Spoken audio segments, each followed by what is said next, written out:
कि वो हमेशा विजयी होके आते थे। ऐसी परंपरा विश्व में किसी देश में नहीं है। क्या है ऐसी परंपरा किसी देश में?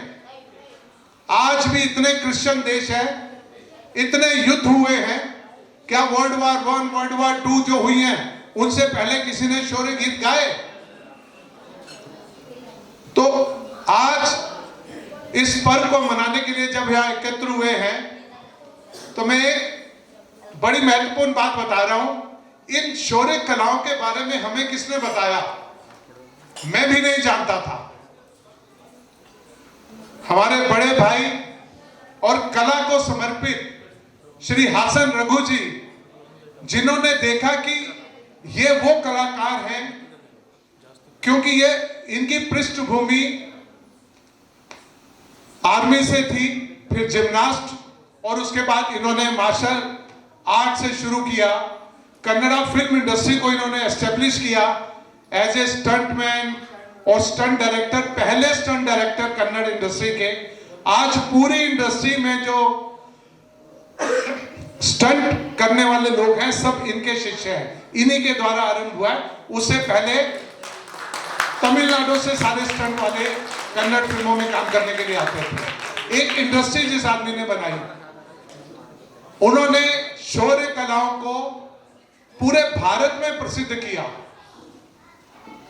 अभी ये कोविड की वजह से, अगर कोविड नहीं होता तो हम पिछले वर्ष भारत का सबसे बड़ा शौर्य कला महोत्सव हम दिल्ली में करने जा रहे थे। मिनिस्ट्री ने, हमारी ट्राइबल मिनिस्ट्री ने बजट भी पास कर दिया था। Indira Gandhi centre for art में उस कार्यक्रम को होना था, लेकिन कोविड की वजह से वो नहीं हो पाया।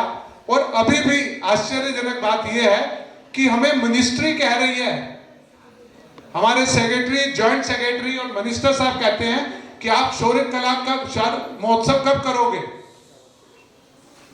उन्होंने कहा जिस प्रदेश में आप करना चाहो, किसी भी प्रदेश में आप करना चाहो, कम से कम 5000 कलाकार आएंगे उसमें, अपनी अपनी कलाओं का परिचय देने के लिए। हम सब कलाकारों को भी सारी शौर्य कलाओं के बारे में नहीं मालूम। केरल वालों को नहीं मालूम कि असम में कौन सी है या हिमाचल प्रदेश में क्या है।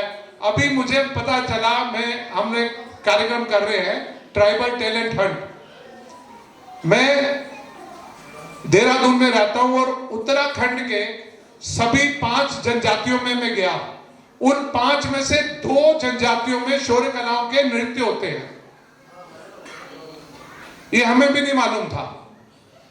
धारचूला जो पिथौरागढ़ जिला है, बिल्कुल बॉर्डर के ऊपर है, तिब्बत और नेपाल बॉर्डर के ऊपर, वहां महिलाएं पुरुष पूरे कॉस्ट्यूम पहनकर और हाथ में तलवार लेकर नृत्य करते हैं, भूटिया जनजाति के लोग। वो मैं पूरा वहां शूट करके आया। तो ये जो हमारी कलाएं हैं, इनको हमें और आगे बढ़ाना है। स्कूल में हमारे बच्चे, कॉलेज में हमारे बच्चे इन डांसेस को करें, बजाय फिल्मी गानों पर डांस करने के। हमारी जो शौर्य कलाएं हैं, हमारी लोक कलाओं के जो नृत्य है, पूरे विश्व में प्रसिद्ध। आप देखते होंगे ओलंपिक भी होता है, तो भारत की शौर्य कलाएं और हमारे जो दूसरे कलाएं, उनके परफॉर्मेंस ओलंपिक में भी होती हैं, क्योंकि सबसे कलरफुल है और सबको देखने में अच्छी लगती है। म्यूजिक बहुत कमाल का है। ड्रम्स, हमारे यहाँ जो ड्रम्स बजते हैं, हमारे यहाँ जो इंस्ट्रूमेंट्स बजते हैं, वो पूरा सचमुच में आपके अंदर एक शक्ति पैदा कर देते हैं।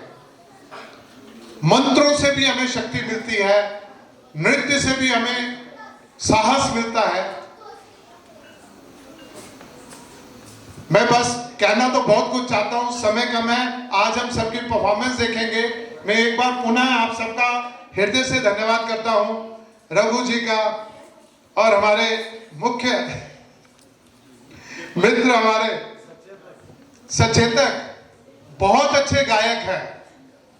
इनका गायन मैंने सुना है, ये भी जोश भर देते हैं। तो मैं आप सबका हृदय से पुनः नमन करता हूं। बहुत बहुत धन्यवाद।